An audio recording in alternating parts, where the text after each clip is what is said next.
প্রিয় এসএসসি 27-28 তোমরা অবশ্যই এখন পর্যন্ত অবগত আছে বা অবশ্যই খবর নিয়েছো যে যারা বর্তমানে পরীক্ষা দিচ্ছে, যে এইচএসসিতে যারা পরীক্ষা দিচ্ছে তোমাদের সিনিয়র ভাইয়া আপুরা, তো তারা কিন্তু অনেকটা হার্ড প্রশ্নে পরীক্ষা দিচ্ছে। আইসিটিকে তারা অতটা গায়েই লাগায়নি, কোথা থেকে কোশ্চেন আসছে ওরা বোঝেই না। এর মেইন সমস্যাটা হচ্ছে কনসেপ্ট ক্লিয়ার। তো তোমরা যাতে এরকম কোনো সমস্যায় পড়তে না হয়, তোমার যাতে এরকম কোনো সমস্যায় পড়তে না হয়, এই দিক বিবেচনা করে আমরা তোমাদের একদম সম্পূর্ণ কনসেপ্ট ক্লিয়ার করে দিব A to Z। তোমরা ধারাবাহিকভাবে আমাদের সঙ্গে যুক্ত থাকো এবং আমাদের কোর্স যেটা আছে আইসিটিতে সর্বনিম্ন অ্যামাউন্টে এবং অভিজ্ঞতার দিক থেকেও টিচাররা যারা ক্লাস নিবে বা নিচ্ছে তারাও দেখা যায় বেস্ট আছে।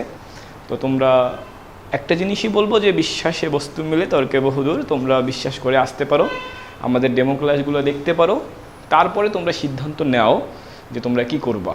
তোমাদের বড় ভাইয়া আপুদের মতো পরে গিয়ে পরীক্ষার রুমে গিয়ে পস্তাবা, নাকি আগেই কনসেপ্টটা ক্লিয়ার করে বুদ্ধিমানের কাজ করবা।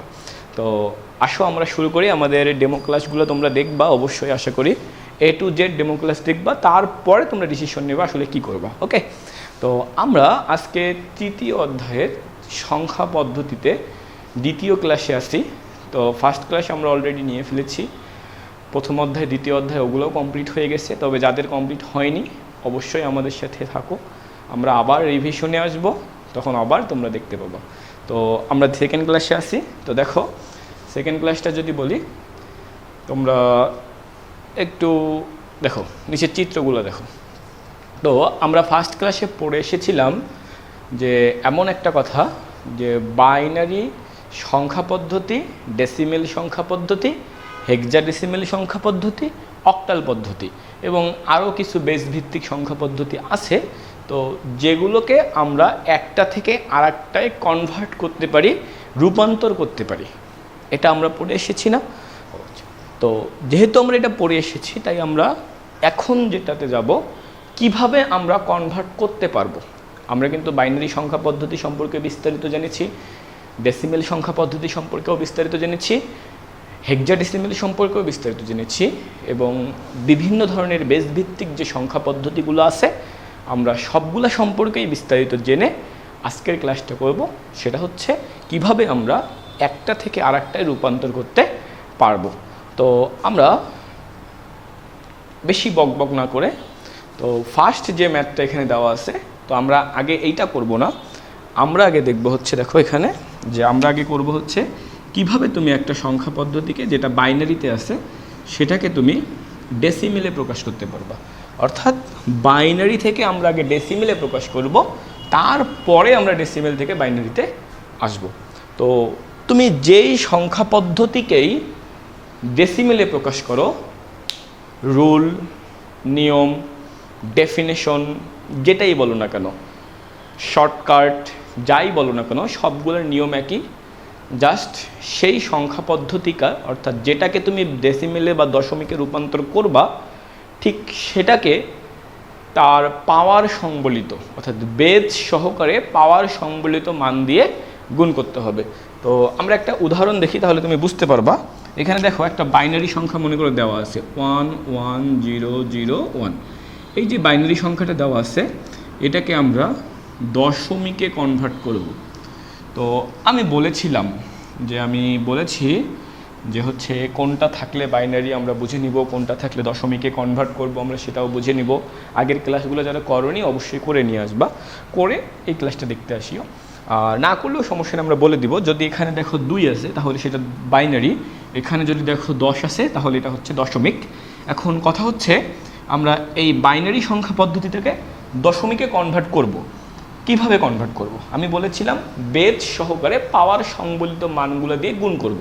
আগে বেজ দিয়ে প্রত্যেকটাকে গুণ করি। দেখো প্রথমে আছে হচ্ছে 1, আমি এখানে কনভার্ট করতেছি 1 গুণন 2, এর বেস 2 দিয়ে গুণ করলাম, যোগ আবার পরবর্তীতে একটা 1 আছে এর সাথে 2 গুণ করলাম, যোগ পরবর্তীতে একটা 0 আছে তার সাথে 2 গুণ করলাম, যোগ আর একটা 0 আছে তার সাথেও 2 গুণ করলাম, যোগ একটা 1 আছে তার সাথেও আমি 2 গুণ করলাম।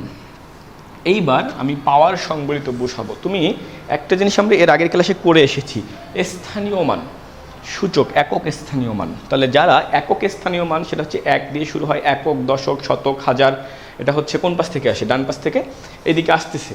তাহলে এইটা হচ্ছে আমাদের একক, দশক, শতক, হাজার, অযুত, এরকম করে আসতেছে না? তো একক কখন হয়? যখন কোনো কিছুর মাথার উপর 0 থাকে তখন তার মান 1 হয়। যখন কোনো কিছুর মাথার উপর 0 থাকে তখনই তার মান 1 হয়।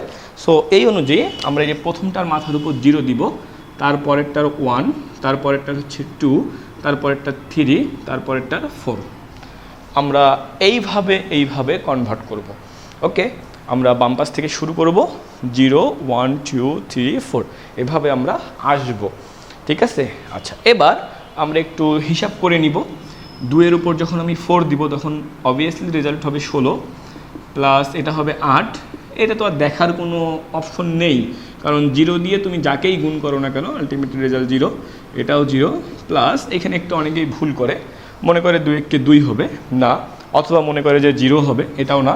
এটা তোমরা সূচক অধ্যায় 9 10-এ পড়ে এসেছো। এখানে হবে হচ্ছে 2 এর উপর পাওয়ার মানে তার মান 1, তার সাথে 1 গুণ করলে 1 হচ্ছে রেজাল্ট। তাহলে আমরা জানি 16 আর 8 24 আর 1 হচ্ছে 25। তাহলে এই যে বাইনারি সংখ্যাটা, এর দশমিক মান কিন্তু আমরা পেয়েছি। কত পেয়েছি? আমরা এর দশমিক মান পেয়েছি 25। বের করতে পারবো আশা করি, এটা খুব ইজি। তো এবার আমরা দেখব, যদি এখানে দশমিক থাকে, অর্থাৎ বাইনারির মধ্যেই দশমিক না, এখানে পয়েন্ট থাকে, সেক্ষেত্রে আমরা কি করব? এই দশমিক ওই দশমিক নয়, এখানে যদি এরকমটা থাকতো, এখানে মনে করো এরকমটা আছে, এরকম আছে 110.01। তো এইটাকে আমরা কনভার্ট করব দশমিকে, 10 ভিত্তিক সংখ্যা পদ্ধতিতে এটাকে আমরা কনভার্ট করব। ওকে, তো আমরা সিমিলার প্রসেসেই আগাবো। আমরা আগে যেভাবে করেছি ঠিক সেইভাবেই করব। একটু দেখো, প্রথমে আছে 1 গুণন 2, যোগ তারপরে আর একটা 1 আছে গুণন 2, যোগ তারপরে 0 আছে গুণন 2, যোগ তারপরে আবার 1 আছে গুণন 2। এখানে একটু আমরা মনে রাখি, এখানে একটু মনে রাখার জন্য আমি একটু আন্ডারলাইন করে রাখতেছি। তারপরে আমার দশমিক আছে, তারপরে হচ্ছে যোগ 0 গুণন 2, যোগ হচ্ছে 1 আছে দশমিকের পরে, সেটা গুণন 2। তো আমি এখানে আন্ডারলাইন করার মূল উদ্দেশ্যটা হচ্ছে, এখানে তোমরা যদিও দিবা না, পরীক্ষার খাতায় পেন্সিল দিয়ে দিবা, এটা দেওয়ার কারণ হচ্ছে এর পরেরগুলো হচ্ছে দশমিক, এর পরেরগুলো হচ্ছে দশমিক, আর এর আগেরগুলো হচ্ছে দশমিকের পূর্ণ সংখ্যা। তো পূর্ণ সংখ্যা যেগুলো, সেগুলোকে আমরা 0 দিয়ে স্টার্ট করি, 0 1 2 3। এখন এই পাশে যখন আমরা যাব তখন -1 অ্যান্ড হচ্ছে -2 করে দিব। তো এবার যদি আমরা চিন্তা করি, দেখো 2 এর উপর s কিউব মানে হচ্ছে 8, 2 এর উপর স্কোয়ার মানে 4, এটা তো আমরা হিসাবই করব না, এইটা আমরা হিসাব করব 1, প্লাস এইটা কিন্তু আমরা হিসাব করব না 0, এইটা আমরা হিসাব করব। এইটা মানে হচ্ছে 1/4। কেন 1/4 হলো এটাকে আমরা বলবো, দেখো 2 এর উপর -2 আছে না, তো -2 মানে কি? মাইনাস মানে তোমাকে একটা ফরজ কাজ করতে হবে, সেটা হচ্ছে 1/, তোমাকে নিতেই হবে। তারপরে যেটা আছে সেটা সহ তুমি বসাই দিবা, এবার মাইনাসটা উঠে দিবা। তাহলে 1/2 এর উপর স্কোয়ার মানে হচ্ছে 4, আর 1/4 মানে তুমি এটা মাথায় রাখবা, যদি তোমার কাছে ক্যালকুলেটর না থাকে, ক্যালকুলেটর থাকলে তো ভালো, তার মানে 4কে 1 দিয়ে ভাগ করতে।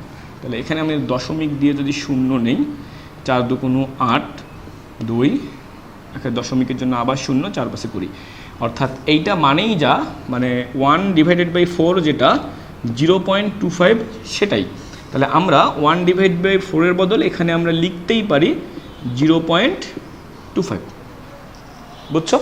আচ্ছা, এবার আমরা যোগ করে দিব, 8 4 12 আর 13, 13.25। এইটা হচ্ছে এর দশমিক ভ্যালু বা ডেসিমেল ভ্যালু, বুঝতে পারছো? তাহলে আমরা এভাবে একটা বাইনারি সংখ্যা পদ্ধতিকে দশমিকে কনভার্ট করতে পারি। কি করে? তার বেজ সহ পাওয়ার সংবলিত মান দ্বারা গুণ করে, স্থানীয় মান দ্বারা, যেটা আমরা পূর্বের ক্লাসে বিস্তারিত জেনে এসেছি যে কিভাবে আমরা স্থানীয় মানগুলো বের করতে পারবো।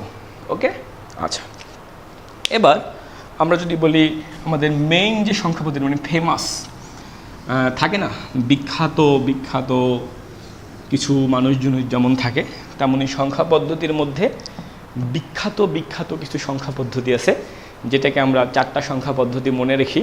তবে আমাদের সিলেবাস অনুযায়ী তোমরা দেখেছো বিগত বছরগুলোতে এই 4টার বাইরেও কোশ্চেন আসে। তো এই 4টার বাইরেও যে কোশ্চেন আসে তো সেটা আমরা সলভ করব। তো আগে আমরা ফেমাসগুলোকে শিখি, তারপরে তুমি নিজেই বের করতে পারবা কিভাবে বের করবা। ওকে, তো আমরা বাইনারির বেদ ছিল 2, তাই 2 দিয়ে গুণ করেছি। যদি বলতো অক্টাল থেকে দশমিকে কনভার্ট করতে, তখন কি করতাম? তখন 8 দিয়ে গুণ করতাম, বাকি প্রসেস সেম। যদি বলতো হেক্সাডেসিমেল থেকে দশমিকে কনভার্ট করতে, তখন আমরা 16 দিয়ে গুণ করতাম, বাকি প্রসেসগুলো সেম থাকবে। তো এইবার মনে করো তোমাকে কোশ্চেন করলো ওই 4টা ফেমাস জিনিসের বাইরে একটা যে কোনো একটা কোশ্চেন দিয়ে বলল 5 ভিত্তিক ধরো দিয়ে বলল এই 5 ভিত্তিক সংখ্যা পদ্ধতিটাকে তুমি দশমিকে কনভার্ট করবা কিভাবে। সো এটা তুমি যেভাবে করবা সেটা হচ্ছে ওর বেস যেহেতু 5, তাই তোমাকে চিন্তা করতে হবে আমি 5 দিয়ে গুণ করে করে ওকে কনভার্ট করব। তো আশা করি বাইনারি হোক বা যে কোনো সংখ্যা পদ্ধতি, তাকে তুমি দশমিকে খুব ইজিলি কনভার্ট করতে পারবা। ওকে, তো এটা কি আমরা ধরে নিতে পারি যে তুমি ইজিলি কনভার্ট করতে পারবা? তুমি বলো যে আমরা ধরে নিতে পারি কিনা। যদি বলো যে হ্যাঁ ধরে নিতে পারি, তাহলে আমরা পরের টপিকে আগাবো। দেখো তো, বলো তো, চিন্তা করো যে পারবা কিনা। আমরা একটু নেক্সট স্লাইডগুলো দেখি কি আছে আমাদের জন্য।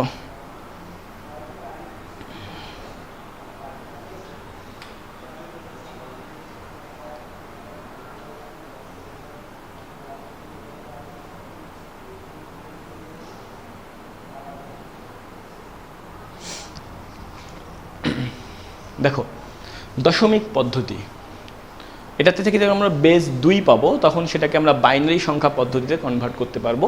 বাইনারি সংখ্যার বেস 2 দ্বারা দশমিক সংখ্যার পূর্ণ অংশকে ভাগ করে এবং ভগ্নাংশকে গুণ করতে হবে। তারপরে হচ্ছে দশমিক সংখ্যা পদ্ধতি যখন আমরা বেস 8, তার মানে অক্টাল, বেস 16 হলে হেক্সাডেসিমেল।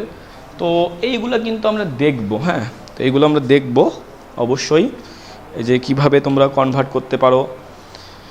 যেমন এইটাকে বাইনারিতে কনভার্ট করতে বলেছে। আমরা একটু আগে যে কোশ্চেনটা দেখেছি সেটাতে দশমিক বাইনারি ছিল, আমরা দশমিকে কনভার্ট করেছি। এবার যে কোশ্চেনটা আছে সেটাকে হচ্ছে দশমিকে দেয়া আছে, তোমাকে বলেছে বাইনারিতে কনভার্ট করতে। তো প্রসেসটা খুব ইজি। তুমি এর আগে যেটা করেছো গুণ করেছো, এবার ভাগ করবা।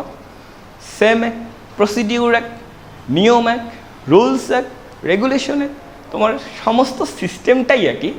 আগে গুণ করেছো, এবার ভাগ করবা। আগে 2 দ্বারা গুণ করেছো, এবার 2 দ্বারা ভাগ করবা। আগে 8 দ্বারা গুণ করেছো, এবার 8 দ্বারা ভাগ করবা। আগে 16 দ্বারা গুণ করেছো, এবার 16 দ্বারা ভাগ করবা। নিয়ম শুধু হচ্ছে তুমি দেখবা 10 থেকে কিসে কনভার্ট করতে বলেছে, 10 থেকে কিসে কনভার্ট করতে বলেছে। এটা যদি তুমি দেখতে পারো, এইটা যদি তুমি শুধু বুঝে যেতে পারো, তাহলে আর কিছু লাগবে না। দেখো, এখানে বলেছে 10কে অর্থাৎ দশমিককে বাইনারিতে রূপান্তর করতে হবে।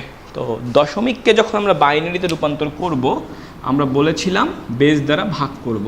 2 দিয়ে ভাগ করি, 12 হয়। এই যে হাতে 1 আছে, 12 তো কোনো 24 না, হাতে 1 আছে না, এই হাতে 1টাকে টেনে আমরা এখানে নিব। এবার 12কে আবার 2 দ্বারা ভাগ করব, 6 হয়। এবার বলো তো হাতে কি কোনো কিছু আসছে? নেই, 0 দিয়েছি। আবার 2 দ্বারা ভাগ করি, 3 হয়, হাতে আবার কিছু নেই। আবার 2 দ্বারা ভাগ করি, 1 হয়, হাতে কিছু আছে। আবার 2 দ্বারা ভাগ করি, এবার এখানে কিচ্ছু পাচ্ছি না, এই টানে 1 নিয়ে যাব। তাহলে এই হচ্ছে সিস্টেম। আগের বার গুণ করেছো, এবার ভাগ করছো। কতক্ষণ ভাগ করবা? যতক্ষণ না এখানে 0 আসে। এইবার তোমাকে একটা এই পাশে চিহ্ন দিতে হবে, নিচ থেকে উপরে। নিচেরগুলো হচ্ছে এমএসবি। এমএসবি হচ্ছে মোস্ট সিগনিফিক্যান্ট বিট বা খুবই গুরুত্বপূর্ণ ডিজিট। এটাকে অনেক সময় এমএসডি বলা হয়। আর এই পাশে থাকে হচ্ছে এলএসবি, এটাকে বলা হয় লিস্ট সিগনিফিক্যান্ট বিট। যদি এখানে দশমিক থাকতো তাহলে এলএসবিটা হয়ে যেত এলএসডি। মানে তুমি এখনও ইউজ করতে পারো, কোনো সমস্যা নেই, কেউ ভুল ধরবে না। যদিও ভুল ধরার অনেক লোক আছে যে কোনো না কোনোভাবে একটা খুদ বের করবেই, তবে তুমি চাইলে ইউজ করতে পারো, কোনো সমস্যা নেই। এলএসডি এলএসবি সেম প্রায় সেম, মোটামুটি কাছাকাছি। লিস্ট সিগনিফিক্যান্ট বিট খুবই গুরুত্বপূর্ণ, খুবই কম গুরুত্বপূর্ণ, একটু কম কার থেকে, এর থেকে এটা একটু কম। ডিজিট বিট, ডিজিট মানে অঙ্ক, বিট মানেও ওখানে আমরা অঙ্কই বোঝাচ্ছি, তেমন কিছু না। আর এখানে দেখো মোস্ট সিগনিফিক্যান্ট বিট, তার মানে এগুলো হচ্ছে বেশি গুরুত্বপূর্ণ। তো যেহেতু বেশি গুরুত্বপূর্ণ সেগুলোকে আমরা আগে লিখব 11001 এইটা। তো এইটাই হচ্ছে আমাদের 25-এর যে দশমিক সংখ্যাটা ছিল তার বাইনারি মান। এখন তোমাকে যদি অক্টাল বের করতে বলে, তোমাকে যদি হেক্সাডেসিমেল বের করতে বলে, পারবা? ওকে, আশা করি পারবা।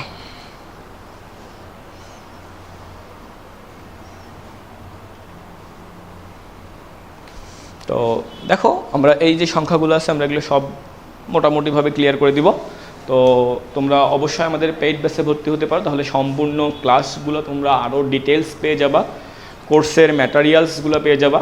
আমাদের কোর্স ম্যাটেরিয়ালস হিসেবে আমরা তোমাদেরকে কী কী দিচ্ছি, রেকর্ডেড ক্লাস তো পাবাই, লাইভ ক্লাস পাবা, ডাউট সলভিং ক্লাস পাবা, প্লাস হচ্ছে লেকচার শিট পাবা। কিছু এক্সামের জন্য তোমাদেরকে আমরা হচ্ছে হার্ড কিছু মানে হচ্ছে কিছু সফট কপি দিয়ে দিব, এটা তোমরা এক্সাম দিবা। গুগল ড্রাইভে কিছু লিঙ্ক দিয়ে দিব, এখান থেকে তোমরা কিছু এক্সাম দিবা। তো এগুলোর মাধ্যমে তোমাদের আইসিটিতে সম্পূর্ণ প্রস্তুতিটাই আমরা করে দিব, যাতে তোমাদের আইসিটি নিয়ে কোনো প্রকার কোয়েশ্চেন করা না লাগে।